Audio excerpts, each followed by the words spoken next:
Hey, this is former WWE superstar and ECW original, the Blue Meanie, and you're listening to Live and in Color with my boy Wolfie D. Hey, this is Jimmy Street, host of the Live and in Color with Wolfie D podcast. Hear the life and times of professional wrestler Wolfie D, from his time in the territories with PG-13 to his time in WWE, ECW, WCW, TNA, and more. Nothing is off limits and nothing will be held back. Thanks again for tuning in. Here he is, Wolfie D.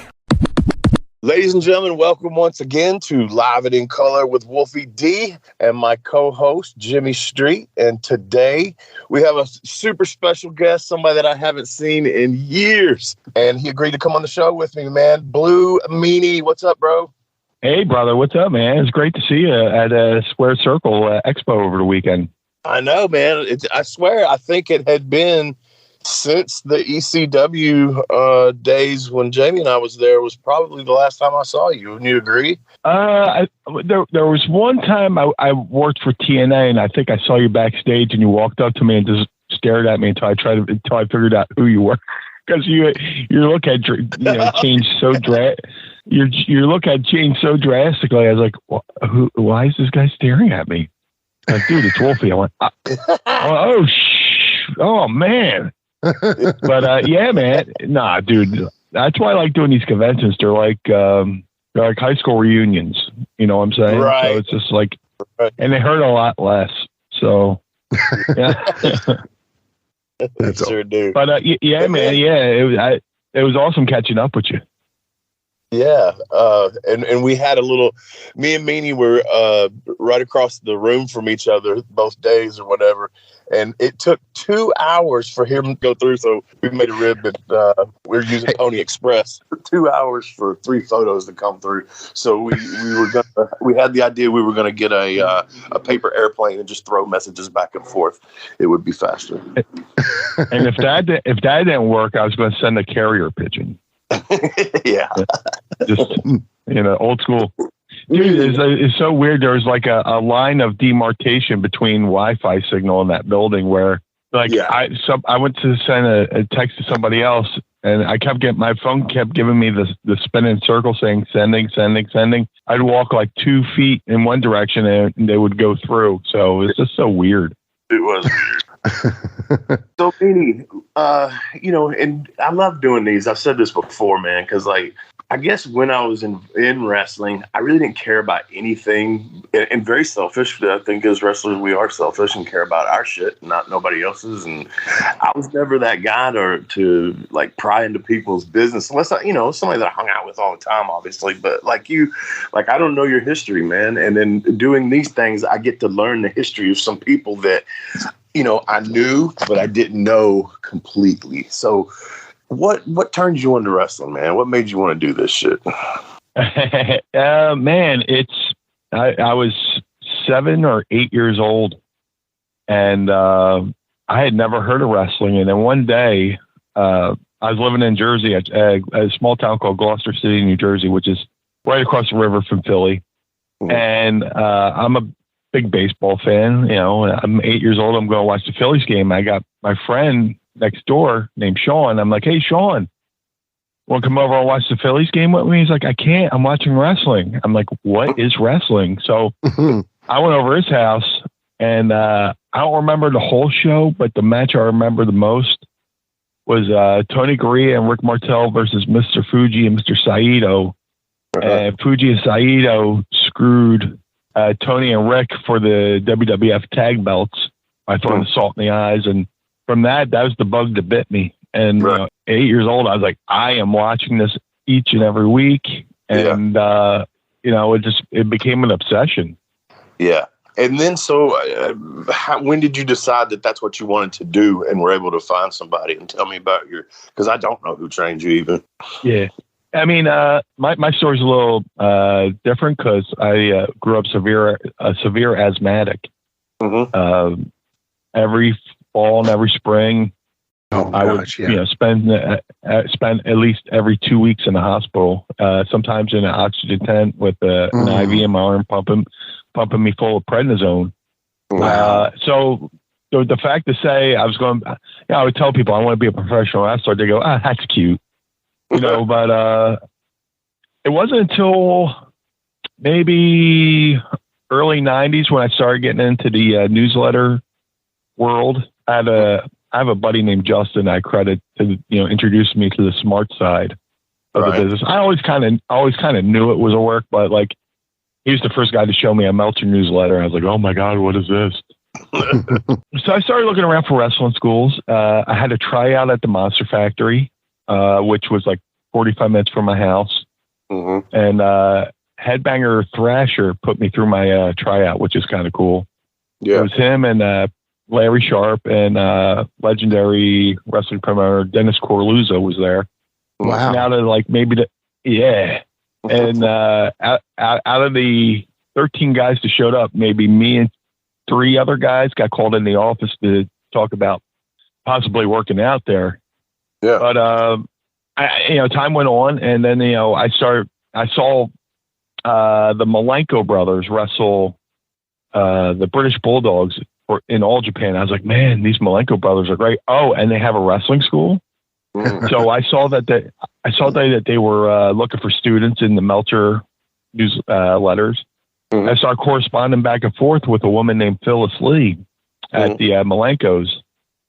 And I was dead set on going to the Malenkos. Even though I had tried out the Monster Factory, I knew I had to get as far away from home as possible, because if I'm a grandma's boy. I was raised by my mom and my grandma, my grandfather. Okay. If they had seen me come home, with bruises and all stuff, they would probably try to talk me out of it. So I had to get far away from them as possible to, just focus on the wrestling. Mm-hmm. But in the meantime, I was going to go to Malenko's, but then the cost of living there was a little bit expensive. So Phyllis, who had also gotten X-Pac, Sean Waltman into the business, and a few other guys like Raven, or helped them get in the business through Malenko's. I suggested Al Snow School in Lima, Ohio. And, after high school, I started saving up, tuition money for wrestling school. And then I sent in my money. And then the day after WrestleMania 10, I drove 13 hours to Lima, Ohio to train with Al Snow. And it was probably, I did this in blind faith. I sent $1,300 to a woman I never met, and I was taking a drive to a wrestling school I'd never heard of, with a guy who was just starting to make a name for himself, and it's probably the best risk I ever took in my life. Yeah, that's awesome. Very cool. Very cool. So, and then did you start on the Outlaw circuit, or did you immediately start working? Because I don't know how you got to ECW. I assume that was your first break. That was my first break. But like I started training with Al in March of '94, and then there was a student there. He wrestled as the Lumberjack, and he was running a show in his hometown. And this is like my first wrestling lesson in the business. Yeah. It's like, hey, you want to wrestle on my show? I go, yeah, sure. He goes, oh man, there's going to be 3,000 people there. You nervous? I was like, I guess. Yeah, I don't know.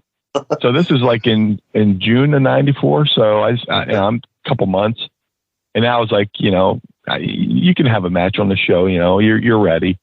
Yeah. And it sucked. But we get to the building and, there's 30 people in the crowd. Right. And 3,000. Yeah. Oh yeah, there'll be 3,000 people there. That's and, a great voice. 30 people, and about 10 of that's family. Right. And I had my first match in June of '94 in Wallaceburg, Ontario, Canada. Because the guy, when I was training at Al's, there's so many different people from different parts that would come to train, guys from Detroit, guys from Indiana, kids from Canada, Kentucky, Pennsylvania. There was a guy who had trained in New York, but was coming to freshen up with Al from all the way from New York. He had trained with Bobby Bold Eagle out in New York. And, but this kid was from Canada, and he was having his first show. So like my first wrestling match was in Canada. So from there, I started doing shows in Al's wrestling school because he would have like gym shows. Right. Then when Sabu, like Al and Sabu were having this really good feud that was getting a lot of notoriety, Sabu was running shows in Detroit. And instead of using all the same guys everybody else was using, he would use a lot of Al students. So I was working for Al, I was working for Sabu. And then Dan Severin, who was also an Al Snow student, started running Soul shows up in Michigan, Coldwater and Kalamazoo. I started working for Dan Severin. Right. And eventually it got to the point where like Mike Samples had reached out to Al, and every Thursday night I was driving to Indianapolis for Circle City Wrestling. That's where I first met Flash Flanagan. I met Ricky Morton. I met Tracy Smothers. Gotcha. So eventually Al said, "Hey man, it's cool I'm getting you all these bookings, but in order to become a true professional wrestler, you need to go out there on your own and start hustling and know what it's like to get bookings and stuff like that." So I drove back east. Yeah. I started showing up at shows in Baltimore, West Virginia. I was driving out to Pittsburgh. I was driving back to Detroit for shows. Mm-hmm. But there was 3 shows that, cemented me for ECW. I did a show in Baltimore, West Virginia, in a horse barn. Nice. And I did that was crazy. And I did a show in Pittsburgh for Norm Connors. And those 3 shows, Raven and Stevie Richards were on those shows. And it wasn't until the last show in Pittsburgh where, I had my match. I was, wrestling a local guy, doing a Batman gimmick, which is you doing a Batman gimmick, or he was doing the Batman gimmick, which is funny because I had the chin hair and the buzz cut, and I looked like King Tut, so it looked like Batman versus King Tut kind of thing. Perfect. Yeah. Yeah, but the match sucked. But I get to the back, and as Al taught me, watch every match on the show. So I went back to watching the matches, and I watched Raven wrestle. And he comes back through the back. I go, "Oh, great match, Raven." He goes, "Hey, kid, nice moonsault." I went, "Oh my God, he watched my match." And then, the next day, that night, we all 3 of us, me, Stevie, Raven, stayed at the promoter's house and just, like a flop house, and just hung out, drank, and passed out.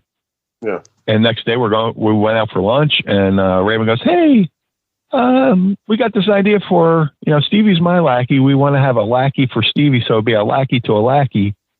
Mm-hmm. We want a big fat guy. And, the guy we have in mind is big, but he can't wrestle, but you're big. You can do a moonsault. Do you want to do it?" I said, "Absolutely." Sure. He's like, "You're going to have to wear a half shirt and Daisy Dukes." I go, "Bobby and ECW, right?" He goes, "Yeah." I go, I'm good. All right. And then. Or what? You have to wear what? So half shirt and Daisy Dukes, the normal meanie attire. And I was like, if I'm in ECW, I don't care. So right. I debuted in October 95, but the footage for that show got scrapped because, we set a fan on fire. And so I had to re-debut November 95 at November to Remember. And then in that meantime, Raven came up with the character for the Blue Meanie. So that's when I dyed my hair blue and came up with face paint. What were you using as a name before Blue Meanie? Oh man, I had a couple. Like when I was training with Al, I called it the class trip. We took a trip out to K&H to go get some gear. Yes. In his minivan, and I found a pair of like zebra stripe tights and a black singlet. So I was like, "Oh, I'll call myself the Zebra Kid." Genius, yeah. Right? So, and then I was like, "Yeah, that's kind of corny." And there's a referee, Pee Wee Moore, who trained with Al at the school, and we're just trying to think of names. There's like a Henry Rollins tape. Nice. Brian Rollins has a good ring to it. So I was the Zebra Kid, Brian Rollins, for a little bit up until Raven discovered me. My first name was Airwolf. My last name really being Wolf. And then that show was popular around that time, and I was like 16 years old and had a mask on. But and because I could, jump and do good drop kicks, I was Airwolf. Nice. That show had a badass theme too. Yeah. Hey, it's Kaylee Cuoco for Priceline. Ready to go to your happy place for a happy price? Well, why didn't you say so? Just download the Priceline app right now and save up to 60% on hotels. So whether it's Cousin Kevin's Kazoo Concert in Kansas City, go Kevin, or Becky's Bachelorette Bash in Bermuda, you never have to miss a trip ever again. So download the Priceline app today. Your savings are waiting. Go to your happy place for a happy price. Go to your happy price, Priceline. Hey folks, to get your official Live and in Color with Wolfie D merchandise, go to prowrestlingtees.com/live Wolfie D. Check it out.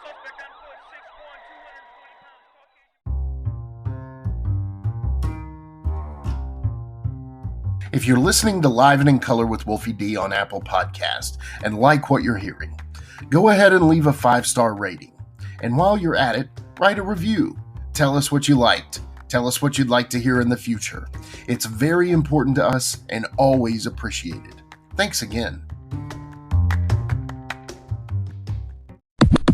I love the Beatles, first of all, Sgt. Pepper's, the Beatles, Yellow Submarine movie, the Blue Meanie. Is it true you guys were watching that? I've heard so many things, and it's not necessarily an interview from you, but I've heard so many things about the creation of your name and how it came up. Or was it just Raven says, hey, you be the Blue Meanie? I mean, was it simple as that, or was it something that happened? How did that go? Raven had just been watching the Yellow Submarine around that era. Yeah. And, he was trying to think of ideas for me. And like I said, in between that time, I debuted and I had to re-debut. He had watched the Yellow Submarine, and me, Stevie, and Raven were driving from Pittsburgh back to where Raven lived in New Jersey at the time. And we're driving through a blizzard, and he's like, hey, I got this idea. Hey, did you ever see the Yellow Submarine? I was like, yeah, when I was a kid. He goes, you remember the character Blue Meanie? I was like, vaguely. So he's like, it's a big fat guy. He's blue all over, and you'll watch, we'll go home, we'll watch it. You'll want to paint your whole body blue, but just dye your hair for now. And I was like, but I'll be an ECW, right? He goes, yeah. I go, I'm good. I'm good. We drove from Pittsburgh to Raven's house in New Jersey, took a little nap. And then when Blockbuster opened, we went and rented the Yellow Submarine, and Raven, one of my, next lessons in the business, we sat there, watched the parts of the Blue Meanie. And then Raven started, working with me on promos. He would sit in the middle of the living room and go, Blue Meanie, do a promo on toilet paper. And then in character, I would have to do promos as the Blue Meanie talking about toilet paper. And that's how the character was born. That's awesome. That's so awesome. So obviously, Raven's Nest, you're the lackey for Stevie Richards, Sgt. Pepper's, Beatles, Yellow Submarine. I know I'm like summarizing a few things here, but what led to the, epic storyline of the Blue World Order? What led to that where obviously the New World Order, but you know what I mean? What led to you guys? Yeah. And if I'm skipping, don't let me. No. Oh, no. It was just a natural evolution of what we had been doing. One time, we used to have to pick up Scotty at his house and then drive to the arena. He was big on us showing up together looking like a faction, Yeah. And after we picked him up at his house and we were going to the arena, he's like, dude, I got this great idea for you. He's telling me, me and Stevie, dude, you guys should just come out and call yourselves the Fabulous Ones with no explanation. And we'll call ourselves, Stevie will be Stevie, I'll be Stan. And, we'll do the Fabulous Fargo Strut. And then the funniest part, besides us doing the parody, was, Raven trying to teach us the Fargo Strut in the locker room. And it was the worst. Jackie Fargo would have smacked us right in the fucking mouth if he had seen our first couple attempts of the Fargo Strut.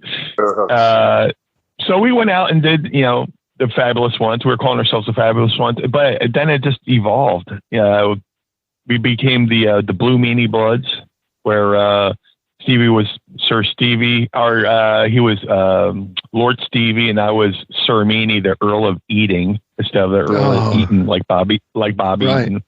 Right. But we're doing this. We're hammering these parodies, and we were kind of like becoming the Weird Al Yankovic of professional wrestling, where we were being topical with what was going on in the other promotions and just paying homage. I did Blue Dust. Stevie was Baron Von Stevie, like Baron Von Raschke. Colonel Demeanie. I was Colonel Demeanie instead of Colonel De Beers. And all of it, I think Raven did all this just to pop himself, because sounds exactly one time. Yes, well, one time in Plymouth meeting, I was Colonel Demeanie and Stevie was Baron Von Stevie, and we're doing our shtick, right? And Raven's sitting in his corner. He said he does the Jake the Snake sit in the corner with his arms on the ropes, hair in his face. And Brian Lee is at ringside, and I peer over and I see Raven's shoulders start to shake. And when we get to the back, Raven goes, "Man, you almost got me," because Brian Lee leans into Raven's ear and goes, "They're fucking killing me." You know how, yeah. And you know how Brian talks with that accent. They're fucking killing me. And Raven's, shoulders start, Raven starts popping, coming out of character. But the natural evolution was the B.W.O. and the Blue World Order. Yeah. Talking about Ravens, I can see it because that's how he laughs. That little laugh he does where he kind of, his head bobs, but his shoulders shrug at the same time. Yeah, it's like an Eddie Haskell type thing. He's like Eddie Haskell from Leave It to Beaver, where he's like, yeah, exactly. Yeah. And, dude, it was the best. I was so fortunate. But, the natural evolution was the B.W.O. and I was all for it. Stevie was a little nervous, because they were the hottest act in the business and they had a lot of power. He's like, if we do this parody, will we get blackballed? And Raven's like, no, just do it. They'll pop for it. Yeah. Yeah. And I would later come to learn that, the NWO guys loved it. That's because, awesome. Nash, Hall, and Waltman all told me, after a show, they would try to find like a local bar and they would look for wrestling and watch ECW. And Scott Hall told me, he's like, he said, I used to rib Kevin Nash all the time because I was like, well, if he's me and he's the Blue Meanie and the Blue World Order, I should be the leader of the New World Order, just ribbing Kevin Nash, But the funny thing about the B.W.O. is supposed to be one night. And it was going to be a one-night parody. And I think Paul Heyman and Todd Gordon heard the crowd reaction, and they're like, we may be able to get a little bit of a run out of it. And it became like almost like a full year, 6 month to a year run, where it led to Stevie being in the main event of ECW's first pay-per-view, Barely Legal. And it was the vehicle to help me, Stevie, and Nova break off from Raven's flock and become our own entity, Yeah. What's funny, man, is listening to you talk about trying to do the Fargo strut. Me, obviously, a Memphis guy, like everybody has. It's like Memphis, you got to be able to throw a punch and you got to be able to do the Fargo strut. Yeah.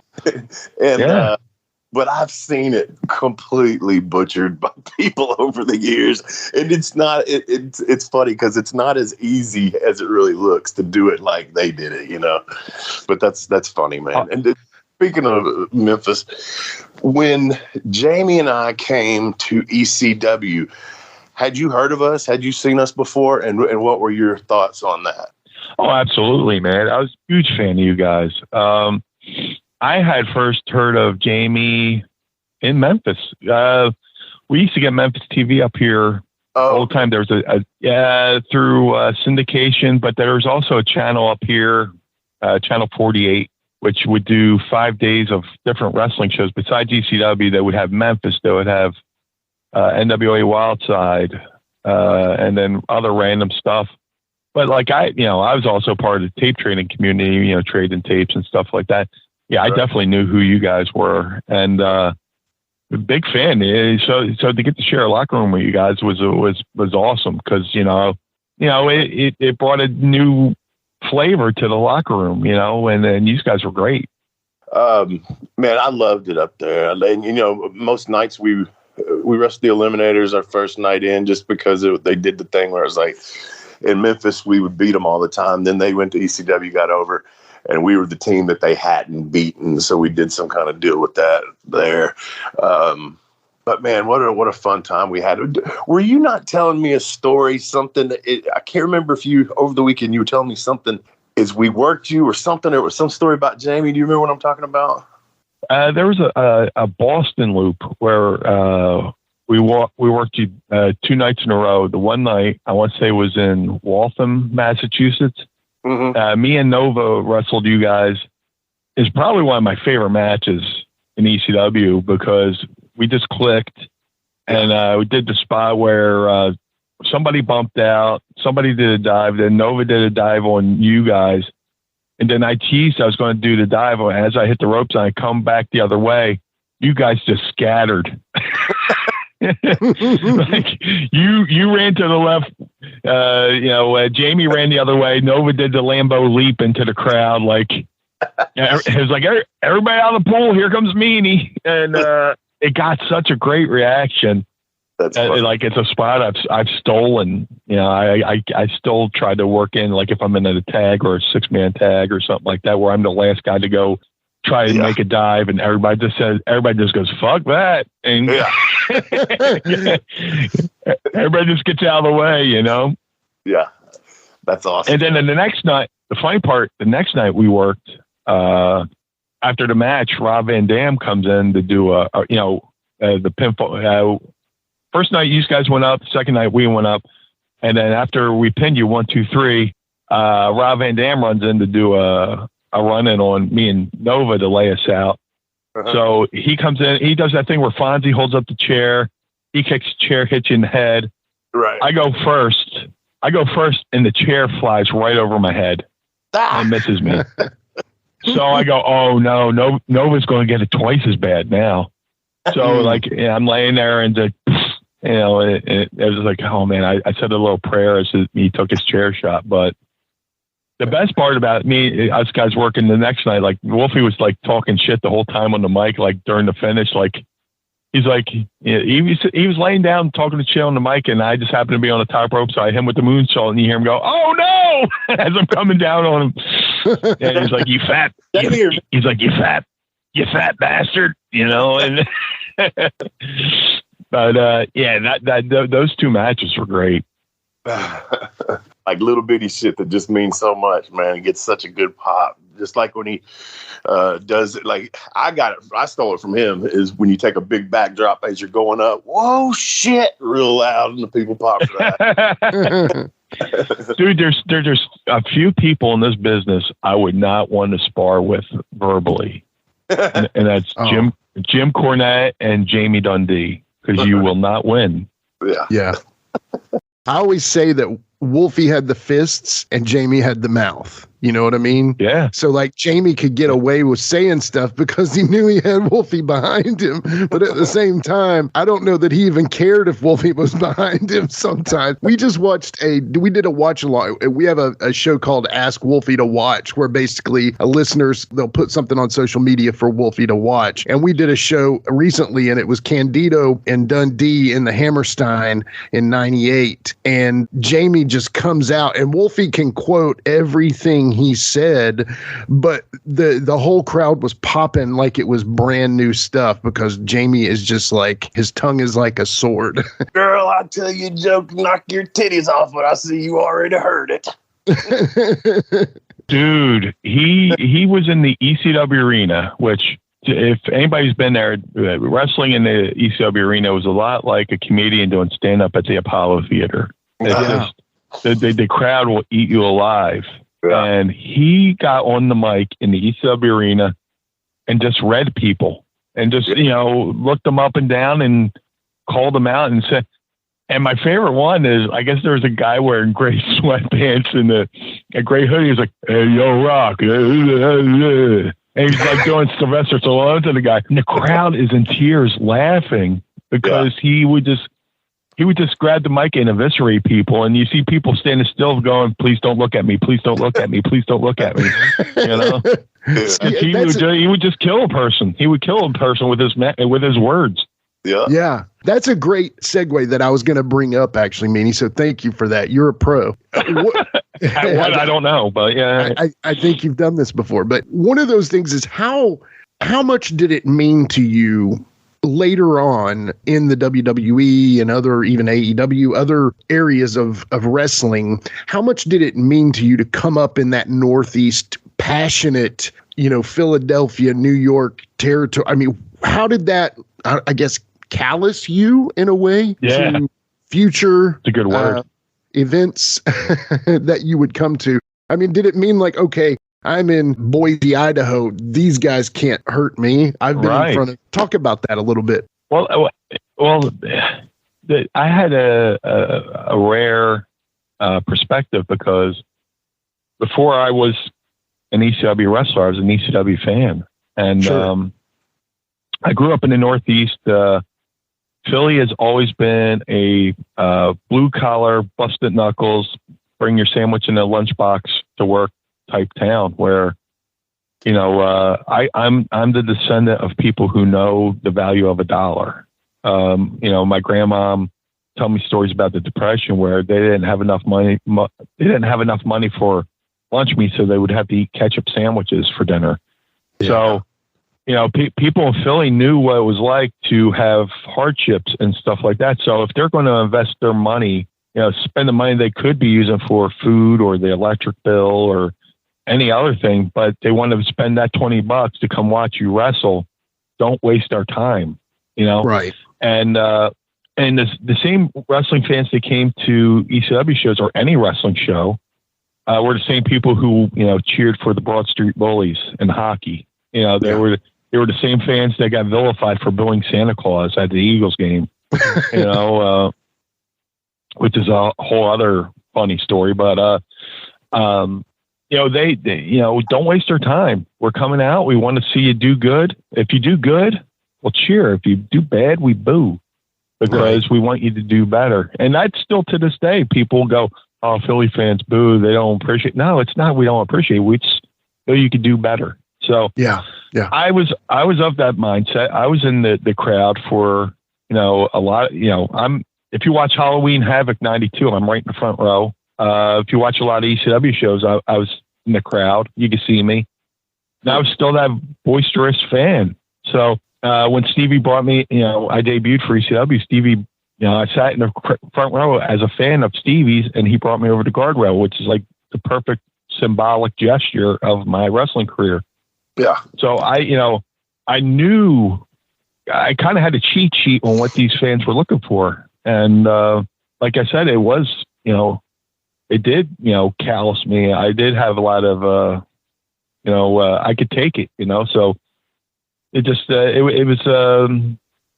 was like I said, a cheat sheet for me to get in ECW. But, the Philadelphia fans are, whether it's sports, hockey, football, baseball, ECW was, Philadelphia's fifth sports team, and, we just wanted to go there, have a good time and, drink some beer and, yell at the heels. And, well, Philly was notorious because I heard people, you would have to flip the switch because Philly was such a heel town. We would cheer the heels and boo the baby faces. Yeah. Here's a funny story. There was a radio show up here called Wrestling Radio on the local sports channel 610 WIP, and every year we would do a trip to Memphis. And we would go down to Jackson, Tennessee. We go to Mid-South Coliseum, all these other places, and Oh, we went to the fairgrounds in Nashville. You know, we go around on a tour bus, like a bus and go around and see all this. And we would have a meet, like we get in first night and have him, you know, sit down and have like a couple, like a meet and greet with Dave Brown. And he would have to say, we know this isn't Philly. We cheer the baby faces here. Please don't boo. Please don't cheer the heels. Please don't boo the baby faces. This is our bread and butter here. We understand, you know, Philly's a little rough, but Dave Brown will give us the lecture. Please cheer the baby faces and stuff like that. So,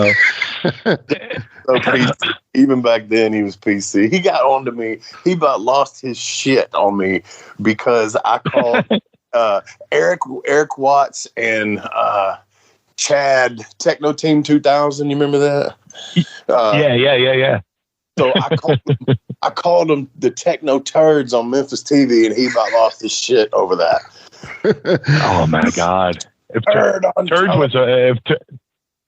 was a deal breaker, I can imagine what he said if he said something real. You know? Yeah, Turds is what I call my nephews. You know what I mean? Like, it's not a bad word. Let's take a quick time out and get a word from one of my dope-ass sponsors, and we'll be right back with more Live and in Color with Wolfie D.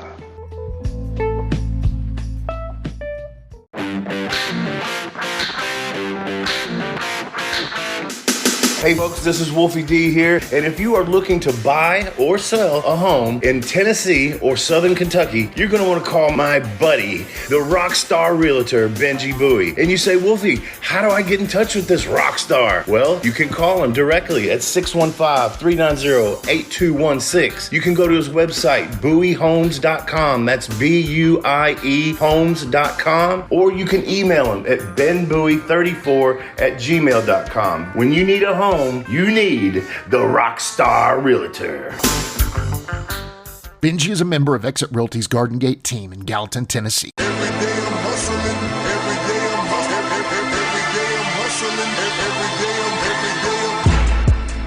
Jade Roper, the Southern Closer, is here for you if you're looking to buy a home and need the best deal on a mortgage loan. Now, while Jade's heart and soul is helping that first-time home buyer, it doesn't matter if it's your first, second, or the dream home you've always wanted. She is there to help. Jade knows the area, the market, and she's invested in your community. She'd love to help you with all your home financing needs and will make it as easy as possible. All this makes her the official mortgage lender of the Live and in Color with Wolfie D podcast. Contact her today at 615-681-4282. Email at jroper@primeres.com or just visit thesouthern.closer.com.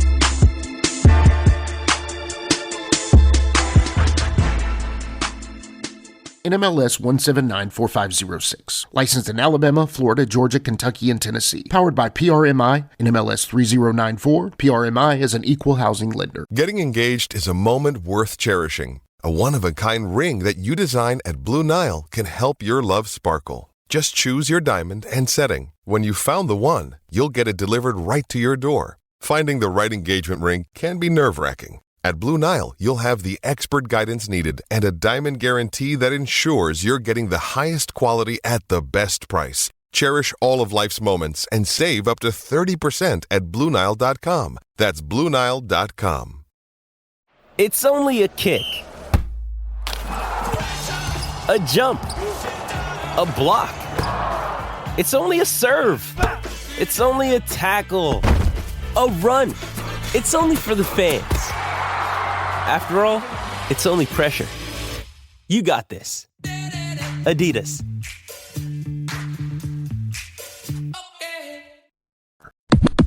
Man, I feel like we could have you for 100 days and I could never ask you enough questions, Meanie. And I don't want to skip over your WWE because I definitely want you to talk about that. You get to the WWE and then you get your run there. And then you kind of come back, and then you make it back up there with the ECW one night stand. And in the ring, you catch some live rounds from Mr. JBL. Yeah. You know, I know a lot of people have caught live rounds from him, and he's supposed to be working. But in this case, it was a little less of a work, right? What's the story Ricky Morton would say? man, let's go in the ring. And you just punched me right in the face. Why, Ricky? Because your working punches are killing me. It's just like, I went to WWE. It was a dream come true. And, funny thing is, I was a big fan of, Bradshaw leading up to going there, when he was Justin Hawk Bradshaw. It's like, man, this guy's got a great look. He's kind of like another version of Stan Hansen. It's like a modern version of Stan Hansen, right. Long hair, bull rope, all that stuff. I love Dutch. Dutch was his manager. I was like, I love Dutch. This is great. Yeah. And I don't know what the deal was, but, just like, I just felt, you say, I like to say he bullied me, but it seemed like I couldn't do anything right, leading up to the one night stand thing. Like, what he would, either say, stuff to me or in the ring, take a little, what I believe was taking liberties. And full disclosure, we're cool now. But, before I even go into this, we're cool now. We're friends. We've all talked about this. I witnessed it. I saw them shaking hands and hugging each other. So, yeah, he came over to my table. We took a photo together, and a fan came back the next day with the photo and printed out 8x10s for us to put up on our walls, which was kind of cool. Yeah. But me and John are cool now. When the one night stand thing happened, we went to a room, and it's like one of those things where, Wolfie, you've been to TV, there's signs everywhere, catering, kayfabe, Vince's office, Richie for Magic. Yeah. So me and John are walking. He's like, you want to go have this talk? I was like, absolutely. Let's go talk. And we're walking to a part of the building where I'm starting to see less and less signs. And I'm like, man, if we go in a room and if there's plastic on the floor, I am running. I'm getting the fuck out of. It'd be like Goodfellas, Right. So we get in a room. He locked the door behind him. Turned around. He's like, we could talk or we could fight. I was like, well, dude, I never wanted to fight you, so let's just talk. Yeah. I was like, hey, man, this is what you did. Between the stuff in ring, saying stuff to me on airplanes, to embarrass me and stuff like that, or just. And it wasn't even like taking, there's a difference between working stiff and, taking labor. Cause I was in ECW. Right. Right. For somebody who's been in ECW, go, hey man, lighten up. Come on. Yeah. So he's like, you know what? He said the most magical words you could say to anybody. He goes, hey man, I'm sorry. And wow. When he said that to me, the weight of the world came off of my shoulders. It's like, you could be mad at somebody, you could hold a grudge with somebody, but being mad at somebody and holding a grudge on somebody does nothing to that person and does everything to you. It does more damage to you and eats away at you, almost like, like a cancer, just to rot away being mad about somebody. But the fact that he turned and said, hey man, I'm sorry. He's like, he's being honest. I don't remember a lot of that. But if you say, dude, I'm sorry. I was like, awesome. And he's like, let's. He said, and then he's like, let's go make money. I was like, all right. Yeah. That can be a very shitty environment, man, because obviously when you first go up there, it's an intimidating.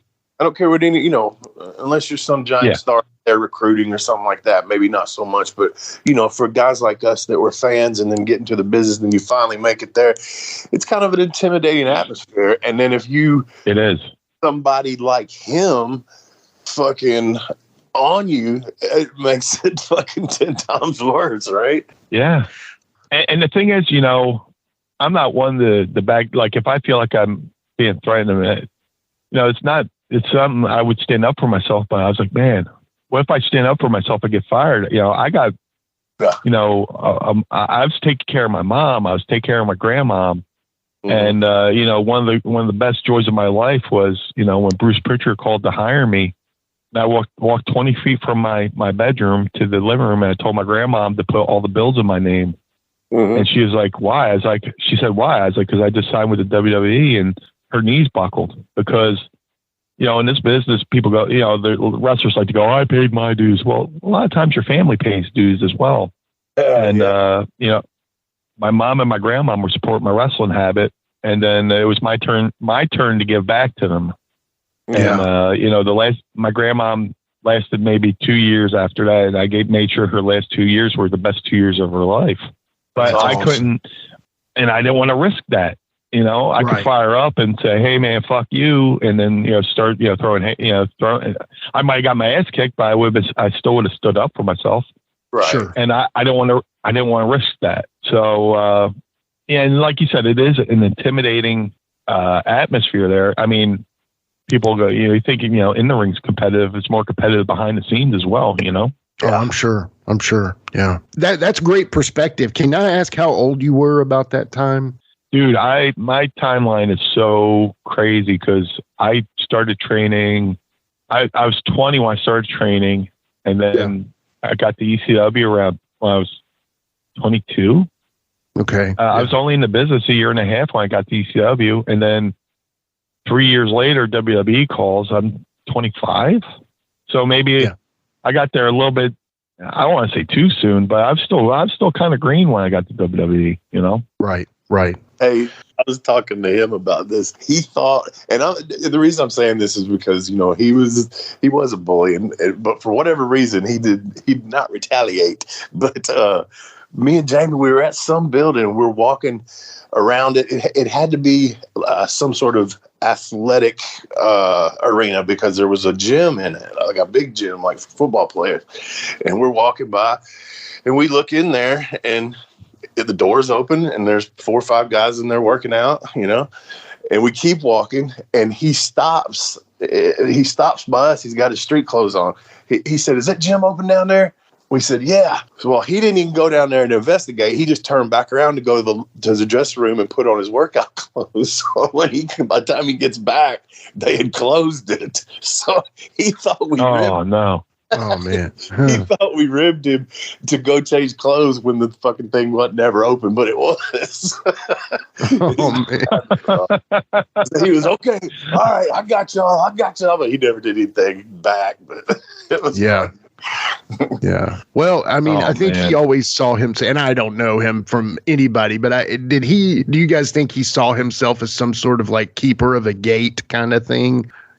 These guys are going to earn it if they're coming into my territory kind of thing. Is that? I don't know. It's just, go ahead, Wolf. I'm sorry. I would tend to think maybe that is sort of his personality, kind of not so much as, because how it was in the back, Taker and BSK and all that stuff, but he was kind of like that too, Yeah. Yeah, it was just, like I said, it was just ultra competitive in the locker room, and people protecting their spot, and I don't know why. I don't know if anybody viewed me as a threat, but my whole thing was show up to work, do what you got to do, and keep your mouth closed and ears open. One day we're in catering, and I'm sitting near Terry Taylor. He goes, "Meanie, you don't say much." I go, "That keeps me," I said, "that's less opportunity for me to get in trouble." Yeah. And he's like, he said, "Wise words." So, I just, well, there was also the issue of like my first weekend in, I debut in Philly. And then we had to go to Baltimore and Hartford, Connecticut. And I had never really flown around, for shows. I'm so used to driving. I was going to, be in Philly, drive to Baltimore, and from Baltimore drive all the way up to Connecticut for a Raw. Mm-hmm. And this is when they were doing the live Raw on Monday, taping the next Raw on Tuesday for the next week. So I was like, you know what? I'll drive up. And then Earl Hebner goes, no, we'll fly you. It's like, all right. So I go to Baltimore, check in for my flight. I look at my ticket. It says seat 1A. I go, oh man, and stupid me, not used to flying, go, oh, I'm right behind first class. I'm thinking I'm in the first row.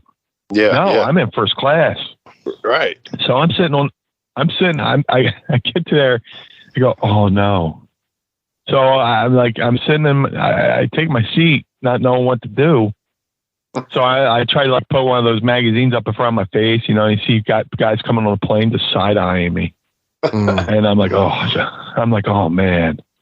And I didn't know how bad of trouble I was in until Mick Foley saw me and goes, oh, Meanie, no. Oh, no. I'm like, Mick, no, please take me with you. So, imagine this, in first class, me, Big Boss Man, and Shawn Michaels all in the first row.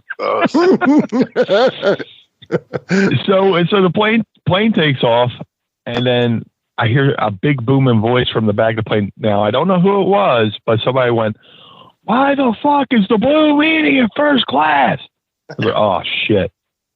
So we land in Hartford. Everybody's eyeing me at baggage claim. And I was riding with Mick, Al Snow, and Bob Holly. I go, guys, did I fuck up? Are they going to shit my bags? What are they going to do? And Bob Holly goes, I don't think they shit in bags anymore. I was like, oh, well, thank God for that, right? So we get to the building, and a couple guys read me, like the Harris brothers, were like, first class. And I just did the old sigh and, let my head hang. And they're like, that's the best thing you could do. And Road Dogg goes, hey man, just tell them that don't be mad because I got a better travel agent. I was like, yeah, that's the last thing I'm going to say. But I get pulled into a side office. It's Briscoe and Lanter. Like, Meanie, we know you're not used to flying, so please don't do that again. So I don't know if it was that thing of me making a bad impression my first week in, taking that first class ticket, and then D'Lo goes, well, if I was me, I would have offered up to a vet. I went, son of a bitch. When they brought me in to wrestle JBL on SmackDown, we're in Sacramento. We all flew in separately, but we're on the way out. We're all on this one flight, and then we're going to make a connection, go our separate ways. They hit me with a fucking first class ticket again. I'm like, I was like, nope. I was like, hey, Ricky the Dragon Steamboat, how would you like to sit in first class? So I'm going up to all the vets. I think Tony Garea or Ricky Steamboat eventually took my first class ticket, but I was like, fool me once, That's funny. Like I said, Meanie, you got to come back and talk to us, man. I feel like we could talk to you for days. Sure. So, having a regular guest as Blue Meanie, you're always welcome here, brother. So too kind. You're too kind. Yeah. Well, with that being said, let's do current affairs. DJ, hit the music. It's a current affair. It's a current affair. Love it in color.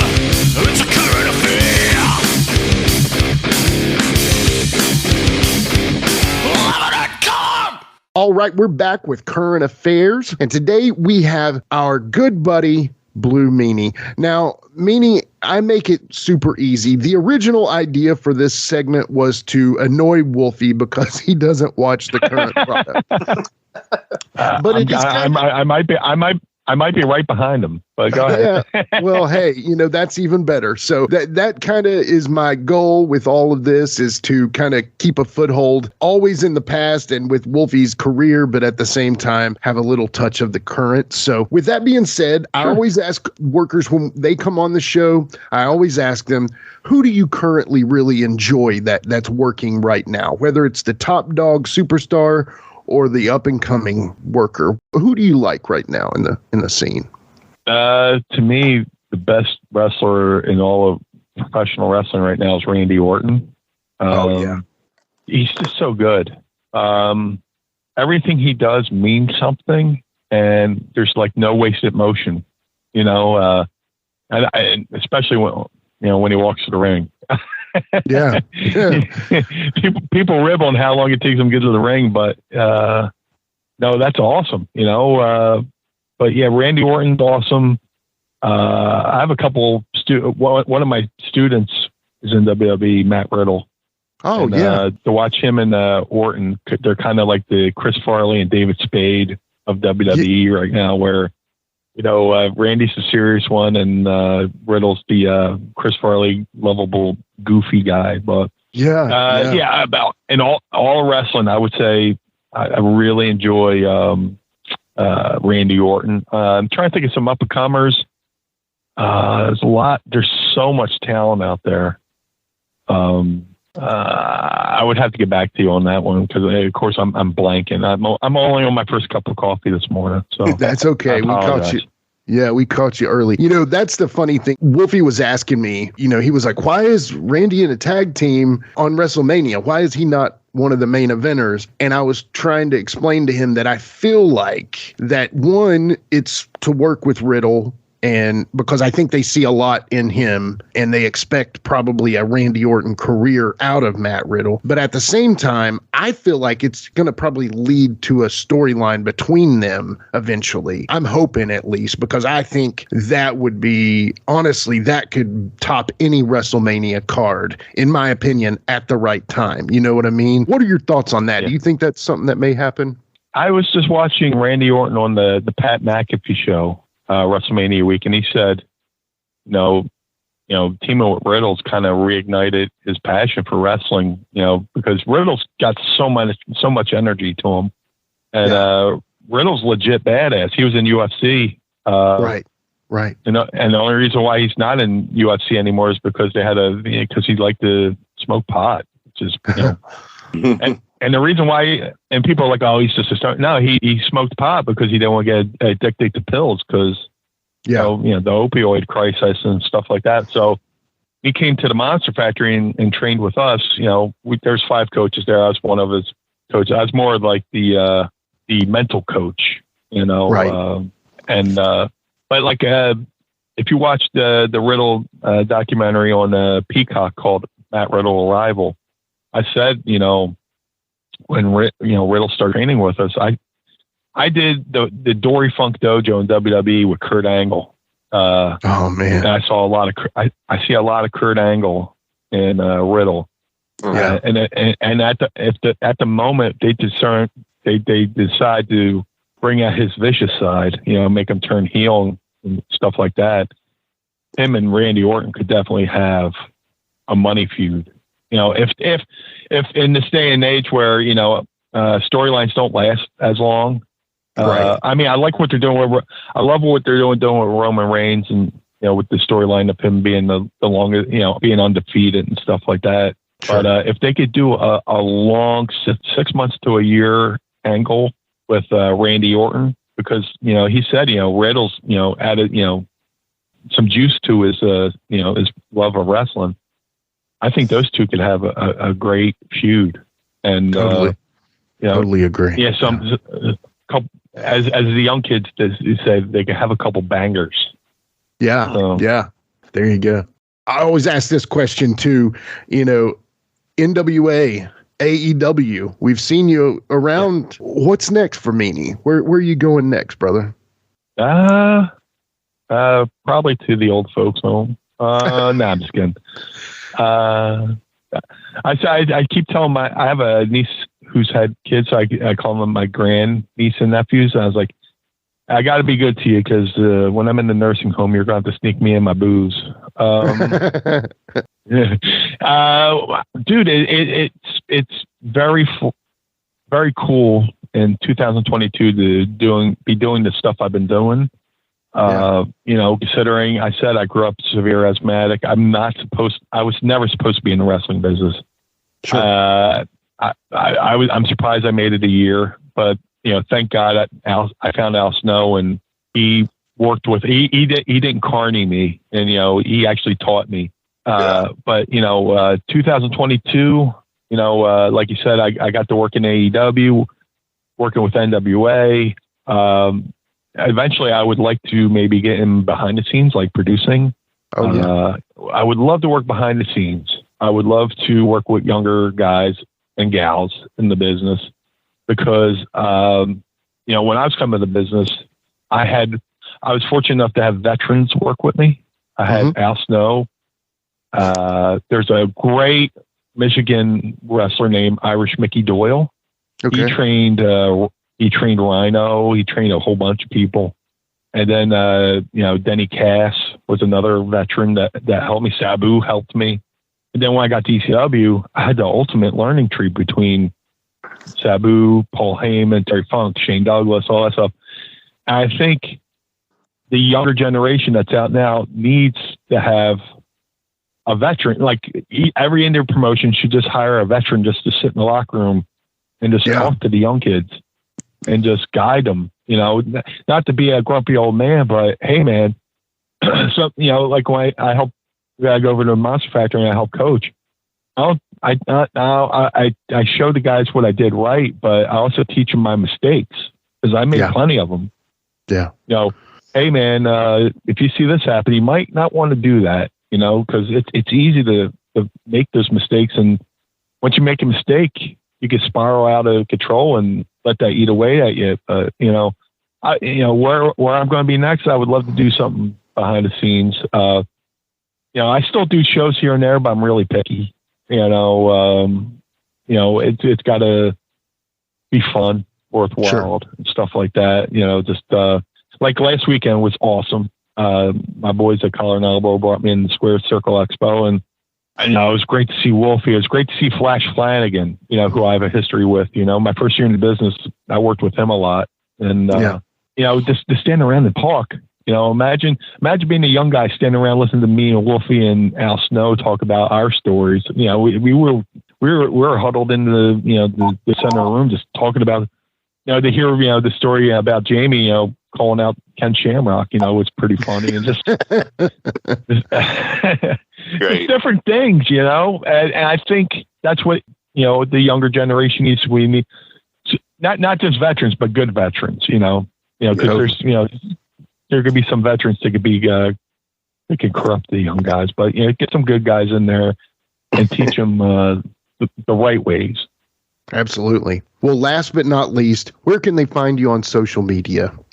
If you would like to find the Blue Meanie on all forms of social media, Twitter, Instagram, Facebook, and TikTok, which I haven't quite figured out yet. At Blue Meanie B.W.O. At Blue Meanie B.W.O. You can find me on all the social media platforms. If you would like to support the Blue Meanie, go to prowrestlingtees.com/Blue Meanie. You can get the B.W.O. shirt. If you want to support some good brothers, go to collarandelbowbrand.com, use promo code Meanie and save 10%. They have some great stuff over there, and they do a lot of good stuff for the boys. Collar and Elbow helped raise money for Bobby Eaton's family, for New Jack's family. Rod's a great guy. Yeah. Rod is awesome. Rod lives in my town. He lives in Somerset, in Kentucky, where I live. Awesome. And he's the reason why I went. He's like, "Hey man, you want to come out?" I was like, "Absolutely." And I was like, "I'll drive there for you." That's how much it means to me. Yeah. Awesome. He's a great guy, man. He helped me a lot too when I was having some problem. He put out a Blue Meanie shirt up on his website and helped me raise a couple bucks. So, good people in this business. I'm very fortunate, and that's where you can find me on all the social media, or also go to cameo.com/Blue Meanie B.W.O. and I'll say happy birthday, or go fuck yourself. I don't know.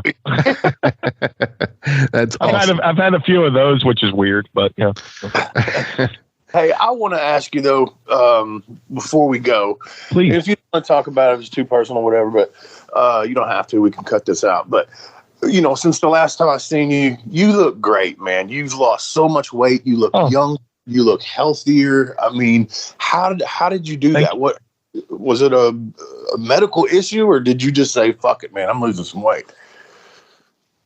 It's weird, man.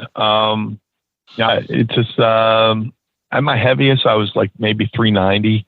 Mm-hmm. And then there was a point, and then I got, WWE asked me to lose weight, and I got down to 240, and they still fired me. But I say this, but it does,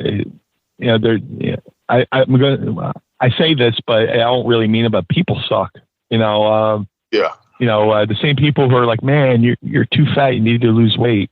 I go and lose the weight, get down to 240, and people go, "Man, you don't look right. You look too skinny. You okay? Are you sick? Do you have cancer?" It's like, oh man. Yeah. So, you get depressed. And a lot of my weight gain was from depression. I was depressed because I was asthmatic. I was depressed. I couldn't do things. You get bullied as a kid, and then you do the depression eating. But now recently it's just staying active.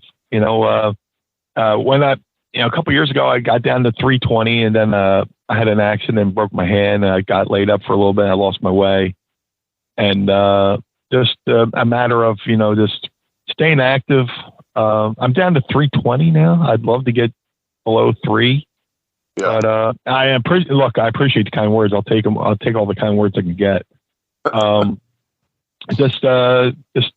always say you're young once but immature forever. So I think I have the ability to just try to stay positive and have a good laugh every day. Try it. Keeps me looking young or feeling young or stuff like that. So and also I kind of cheat where, like, if I'm a XXX shirt, I wear a 4X shirt, so people go, "Oh, you look like you lost weight." So, but no, seriously, thanks for the kind words. It's just a matter of staying busy. I try to stay active as much as possible between walking and getting enough water and stuff like that. And just, right. But I'm feeling it, man. I don't know. I'm at the age where is that a pro wrestling pain or a getting old pain? Yeah. I think it's all one and the same. Yeah. Pretty much. Blue Meanie, thank you again for coming on. It was great seeing you. Great talking to you here today. Folks, again, go to Pro Wrestling Tees, go to the Live and in Color with Wolfie D podcast store to purchase T-shirts and support us. All the social medias, Jimmy, what are they? At Live Wolfie D. You can't miss us if you do that one. Yeah. We're like Meanie. Once again, thank you, everybody, for listening. This is Live in Color with Wolfie D.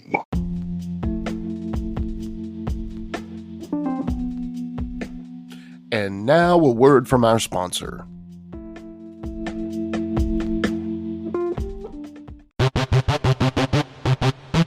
Ladies and gentlemen, welcome to Give Me Back My Pro Wrestling, the podcast that's based on the old school but can still help you find the good stuff from today. Jimmy Street and the Plastic Chic, Jared, are the undisputed tag team champions of the wrestling podcast world. From thought-provoking topics to superstar interviews to action figure expertise. This team does it all, and all they ask is, give me back my pro wrestling!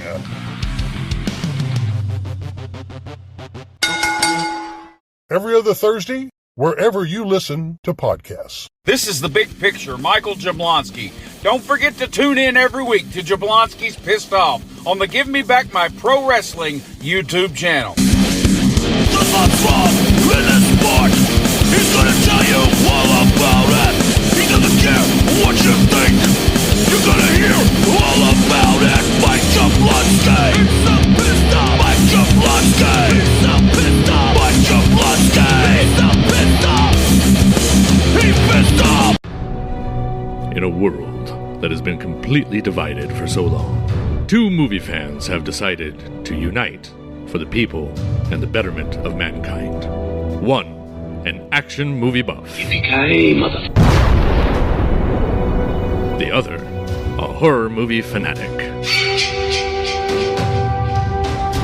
Together, they will try to bridge the gap of both genres into one podcast with their battle cry, Give Me Back My Action and Horror Movies. Listen along as Charlie and Nate alternate each week talking about action and horror movies they cherish, mostly from the VHS era. Also, including some modern examples that felt like the movies they grew up with by answering the battle cry, Give Me Back My Action and Horror Movies. Available wherever you listen to podcasts. Look them up on Facebook and Instagram. If you're a fan of rock and music, I'd really appreciate it if you took a moment to check out my podcast. It's called the Decibel Geek Podcast. We've been doing it for about 10 years now. We talk about Kiss. We talk about Ozzy. We talk about Motley Crue and Guns N' Roses and Metallica. We talk about all the legends from the 60s and on, up to brand new bands that you should be hearing about today that you're not going to hear on the radio.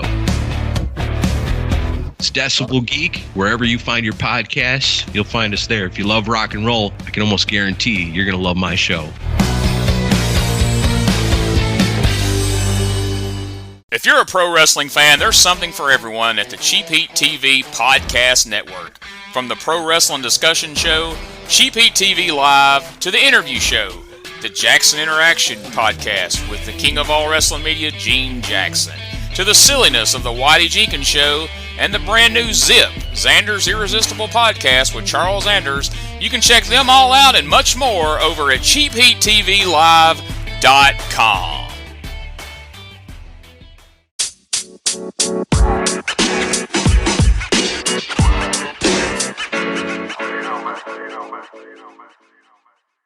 So that was another great episode. Hey, Wolfie, tell them where they can find you on social media. Jimmy, they can find me in the club, bottle full of bub. I'm just kidding. They can find me on Facebook. My personal page is Warren Wolf, WOLFE. I'm on Instagram at WarrenWolf13. You can always find us on Facebook, Twitter, and Instagram at Live Wolfie D. And then on YouTube at Live and in Color with Wolfie D Podcast. Our website is anchor.fm/Wolfie D. Here's the thing. Wolfie always has offers for his autographed photos. He has a selection of some awesome photos from throughout his career that he will autograph and personalize any way that you want him to. Just contact him either directly at his personal Facebook page or through any one of our other pages, and we'll make sure you get in contact directly with Wolfie. Get those photos, right, Wolfie? Yeah, I've got some good stuff on there, to help with the podcast. Folks, if you can't get out to a show to meet Wolfie D, there's nothing like that, especially for the fans of PG-13 and Wolfie D. Also, do you have a product or business you'd like Wolfie D to talk about? Let us know about it by leaving a recorded message over at anchor.fm/Wolfie D/message. Leave your name and contact info and we'll get back to you. Once again, that's anchor.fm/Wolfie D/message. And before we go, you can always find me, your host, Jimmy Street, at James Rock Street on Twitter, Instagram, and YouTube. And hey, Jimmy, before we go real quick, I just want to add in there, from the bottom of my heart, I really appreciate, first of all, the work you've done for this podcast. You have worked your butt off. Secondly, the people that are liking the page. Beyond that, even more, is the people that are listening. And we really appreciate that. Yeah, and remember, guys, the podcast drops a new episode every Monday at noon, and our past episodes are streaming now on demand on all major podcast formats. Thanks again. I got a cap for your dome. He got a cap for your dome. I got a cap for your dome. He got a cap for your dome. He got a cap for your dome. And here we go, the original white boy that came out sagging, not bragging, don't be hating, cause I'm spitting the truth, still live and in color, from Rush your mother, utilize a hubcap, unlike any other. Back in the day, I was N-O-D, and I was P to the G, plus the 1 and the 3, in case you forgot, they call me Wolfie D, been cloned and copied so many times, tired of suckers taking credit for what is mine. You know who you are without me name dropping. Wrestling's first white boy coming out hip hop. Been doing it like this since '92. Laid low for a while and you thought I was through. Listen real close to these rhymes that I've injected. This shit's so sick it makes your ears get infected. Mad skills, no faking, there is no one great. Cause I'm bringing more folks than Obi-Wan or Vader. Not here to play games, so you better beware. You don't like me, so what? I really don't care. Like time I keep ticking and I can't be stopped. You sucker step to the side unless you wanna get dropped. With my finish, I'll straight knock you out. Please allow me to tell you what it's all about. I'm gonna wind it up, then I'm driving it home. It's Wolfie D, baby. I got a cap for your dome. I got a cap for your dome. We got a cap for your dome. We got a cap for your dome. This has been a James Rock Street production.